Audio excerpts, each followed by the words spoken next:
Well, family, since today I just did a bunch of homework and didn't get really anything accomplished besides financial aid and all of that hubbub, I'm deciding to do my much awaited auto review of my 2016 Elantra.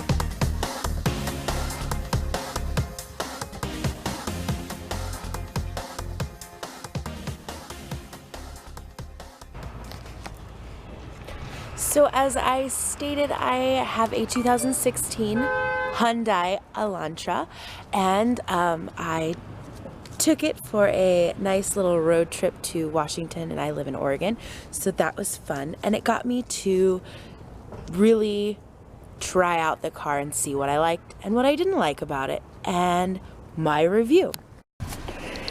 So to start off this auto review, we will be looking at the outside of the car, which is very nice, very sleek, and I really think it's a good looking car. It definitely needs a bath right now, but it looks good. And I will move on to the trunk because this is going to be pretty much one of my only complaints about the car.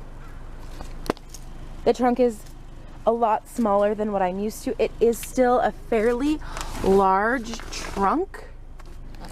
However, my previous car's trunk was larger. So that is the trunk, and then it came with this little net thing to hold all your groceries in, which I think that's pretty nifty.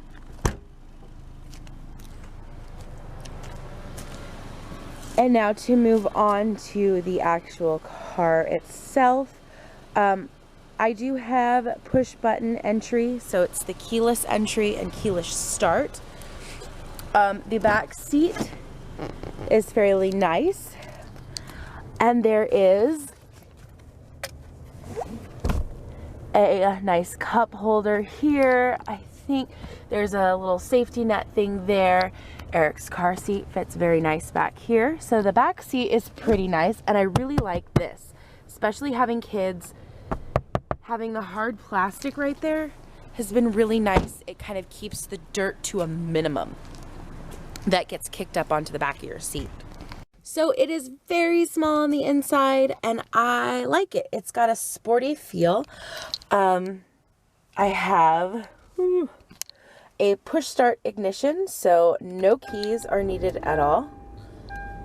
And then this goes and starts right on up.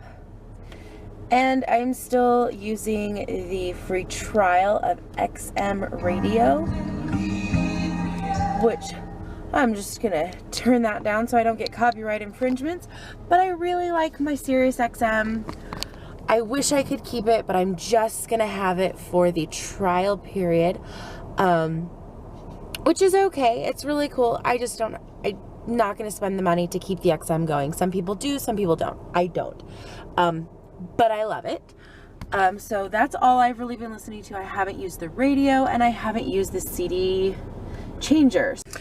And then I am going to move on to my steering wheel, and the steering wheel is rather small, keeping with the sporty feel of the car. However, I love having a Bluetooth for my phone. So basically I can make and receive calls from here, and then I also have I can push this button and tell it what radio station I want it to do, or give my phone a command, and I really enjoy that feature.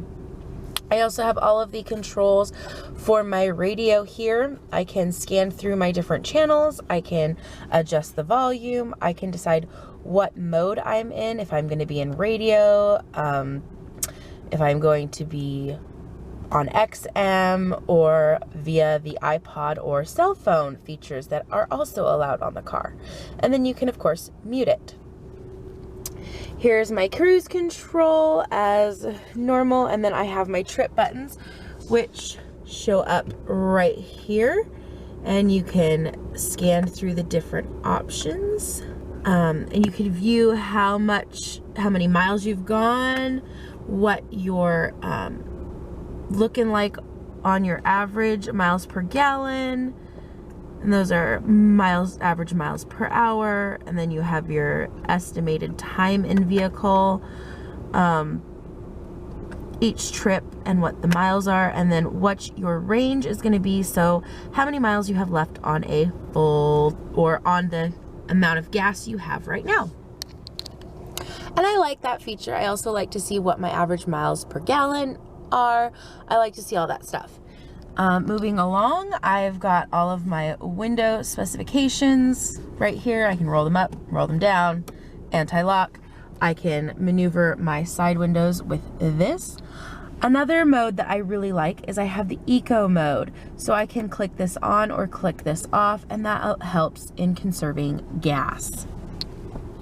And moving back to the center console part, I really like this feature because I have horrible night vision, and I didn't realize it before, but I was driving in the dark, and this gets really bright for me because I have bad night vision.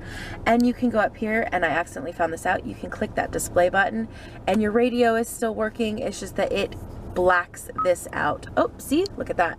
So your display still works, but you're just turning the backlight completely off, and I love that. I also love the fact that it has this little cubby hole, which has your audio video, your auxiliary port, and then it's got your charging port, so I can just go ahead and plug my cell phone charger in just like that, and I don't need any other bells or whistles, and I have my cell phone charger right there. It also has your normal like cigarette lighter or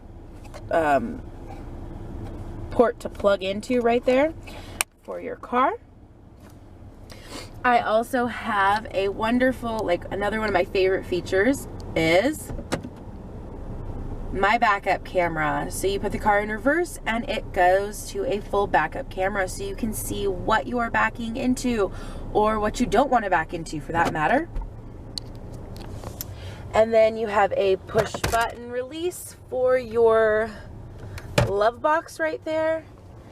And you have, of course, your cup holders and a very nice, I've got lots of, hold on. So you have your very nice, what I use as my CD holder right there. And another cool feature of that is you can slide that forward and pull the armrest forward. However, when you slide that forward, you kind of lose out on this cup holder. Along with some of my other features that I really enjoy are my heated seats. Oh my goodness, I love my heated seats. And all in all, I really love this car. So there are a few things, like I like a bigger steering wheel, so the steering wheel's a bit small for me, but other than that, I don't have much to complain about the car. I said earlier that I took this to Washington. Now, hold on to your seats, guys, because this is ridiculous. So driving all the way up to Washington from where I live, all the way to Everett, Washington, and back, not just driving up there, but driving up there and back, I spent a total of $32 in gas. That's it. I drove on a I think it was, how many hours? So basically, I'm in Eugene, Oregon, and I drove up to Everett, Washington. It was like 6 hours, I think. And I made stops on the way, and I had to drop other people off. So I had other mileage happening and in-town driving other than just the road trip in and of itself. And I spent a whopping $32 in gas. And the entire time I used this eco mode. And if I was smart, I'm pretty sure I would have done a trip calculator, but I didn't. Oops, my bad. But $32 in gas is absolutely amazing. So this car gets killer gas mileage. And it's fun to drive, and on the way up there, if you guys have not seen the vlog of the way up there and on the way back, I will link those in the descriptions below. I was going through all kinds of weather. I drove through snow, I drove through rain, I drove through ice, and this car did surprisingly well. I came from driving a Volvo to driving the Hyundai Elantra, and the handling, it has traction control and stuff like that, so it handled amazingly. I didn't slip on ice. There was, I think, one time where I went to push on the brake and kind of like anti-lock brakes, so it didn't lock up and swerve my car, but my brakes were definitely like, we're having a little rough time here, so just give us a second. So the safety features on this car have been great. I really totally enjoy it, and if you guys are looking at the Hyundais or Elantras or anything like that, I highly recommend this car. I love it. I love the gas mileage. I would have never gotten that gas mileage in my Volvo. It blows my mind that I went on a pretty big road trip and spent $32 round trip for gas. So guys, if you enjoyed this video, give it a thumbs up, and if you're not already, go ahead and subscribe. I usually don't do videos like this. However, this is my new car that I got for Christmas, so I decided I would do a how I like my car and review on it, because I said I would. And so this has been a wonderful car, and I'm really fortunate to have it, and I really enjoy it. If you guys drive a Hyundai Elantra or Sonata, I know that there are two really popular cars right now, leave it in the comments below. How do you like your car? Have there been any issues? I know that I only have about 2,450 miles on the car as of right now, so still a new car. We're having fun with it. Anyways, we will see you next time, guys. Bye.